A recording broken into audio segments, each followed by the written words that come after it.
dernière, nous avions pratiquement 1,2 milliard de prévus. Il n'y a eu que 55% qui ont été réalisés. Cette année, on se retrouve avec encore 1,2 milliard de prévus.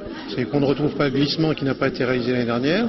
Et si à la limite, on a le même pourcentage de réalisation, on va se retrouver avec 600 ou 150 millions, voire 700 millions de réalisation. C'est absolument anormal. On est complètement en dessous des taux normaux qu'il devrait y avoir pour la Réunion. Pour que la Réunion puisse se structurer normalement par rapport à toute l'activité qu'il y a, par rapport à sa population, les chiffres d'affaires devraient être de l'ordre de 1,7 milliard, 1,8 milliard d'euros, voire 2 milliards d'euros. Et là, on est loin du compte. Donc effectivement, on avait demandé, nous, un plan de relance exceptionnel. En fait, de plan de relance exceptionnel, nous avons beaucoup d'inquiétudes. Voir dans les chiffres qui sont annoncés que l'activité redémarre, le niveau de réalisation soit au bon niveau, et qu'ils permettent d'atteindre en rythme de croisière normal, avec une planification, 1,7 milliard, 1,8 milliard d'euros.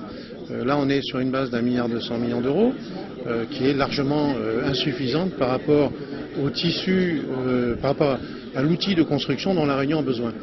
Donc il faut maintenir cet outil de construction qui est tout l'ensemble des entreprises du BTP en état de fonctionner pour que la Réunion puisse se structurer. On va avoir 200 000 personnes de plus prochainement dans les 12-13 années qui vont venir. Il faut construire et il faut faire des lycées, des collèges, des hôpitaux, des routes, il faut lancer tout ça.